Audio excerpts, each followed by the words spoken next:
हेमंत सिंह जी जयपुर से। राधे राधे राधे महाराज जी, गुरुदेव प्रणाम। महाराज जी, मन में हमेशा ये प्रश्न रहता है कि मेरी उम्र में, मतलब 22-23 साल की उम्र में, क्या युवकों को पूजा पाठ माला जप को अधिक महत्व देना चाहिए? बहुत बहुत। क्योंकि अगर इस अवस्था में नहीं किया ना तो किसी अवस्था में नहीं कर सकते। जैसे अब हम हैं, आप हमें पिस्तौल दीजिए और कह दीजिए चलाइए, तो हम नहीं चला पाएंगे क्योंकि हमने कभी अभ्यास ही नहीं किया। समझ रहे ना? तो एक साधारण यंत्र है, वो अभ्यास ना करे तो नहीं चल सकता। अब हमें पता ही नहीं कि कहाँ से चलता है, कैसे चलता है, क्या है। तो आपने जीवन में कभी पूजा नहीं किया, कभी भजन नहीं किया, कभी भगवान से चित्त नहीं जोड़ा, तो आप बुढ़ापे पे थोड़ी जुड़ सकते हैं, क्योंकि अभ्यास नहीं किया ना। तो गंदी बातों का अभ्यास इस अवस्था में ज़्यादा होता है। तो हमें चाहिए कि अपनी गंदी बातों को रोक कर अच्छी बातों का अभ्यास करें, सद्गुण लाएं।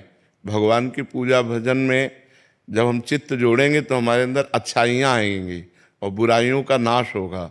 तो बुराइयों का नाश हो और अच्छा आदमी बने, समाज की सेवा करे, राष्ट्र सेवा करे, परिवार की सेवा करे, यही मनुष्य जीवन का लाभ। देखो, आप जैसे नए बच्चे जब गंदी बातों में फंस जाते हैं तो ड्रग्स लेने लगते हैं, नशा करने लगते हैं। तो जवानी में यदि सद्गुण ना हो तो दुर्गुणों की बाढ़ आ जाती है और लोग गंदे आचरणों में उतर जाते हैं। जवान बच्चे माताओं बहनों की जंजीरें छीन लेते हैं।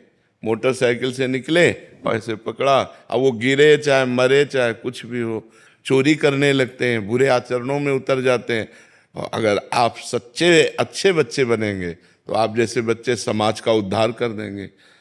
मान लो एक कोई भी पद मिल जाए, नेता बन जाओ, चाहे आप कोई पदाधिकारी बन जाओ, या आप साधारण पुरुष भी रहो, तो भी आप समाज का उपकार करेंगे। तो सद्गुण बिना भगवान के चिंतन से तो आएंगे नहीं। देखो, आप जब पूजा करोगे, भजन करोगे और आपको कोई शराब दे, कहोगे यार नहीं, मैं पूजा भजन करने वाला हूँ, मैं ये सब लेने वाला नहीं हूँ। अपने आप आपका मन कहेगा नहीं यार मैं नहीं।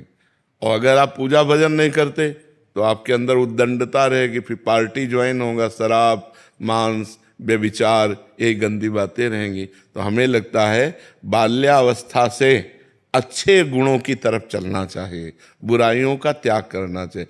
पूजा भजन का मतलब बाबा जी बन जाना नहीं है। पूजा भजन का मतलब है अच्छे सद्गुण धारण करना, अच्छे सद्गुण धारण। आप ऐसे ही रहो, लेकिन साधुओं के वचन सुनो, सत्संग सुनो, अंदर ही अंदर नाम जप करो, माता पिता के चरण छुओ, उनकी सेवा करो, परोपकार करो, एक अच्छे आदमी बन गए। आप बन गए कि नहीं? हाँ, हम ये कहते हैं, मान लो जैसे समाज में तुम्हें चंदन तिलक लगाने में, कंठी बांधने में लगे कि लोग कहेंगे दिखावा करता है, मत करो। अच्छे अंदर सद्गुण धारण करो। अंदर वाली बात आपकी मजबूत होनी चाहिए। अंदर आप राधा राधा जप रहे, कौन जानता है नहीं? तो अंदर नाम जप करो और अंदर सद्गुणों को बढ़ाओ, बुराइयों का त्याग करो, अच्छे आदमी बनो। यही मनुष्य जीवन का लक्ष्य है जी।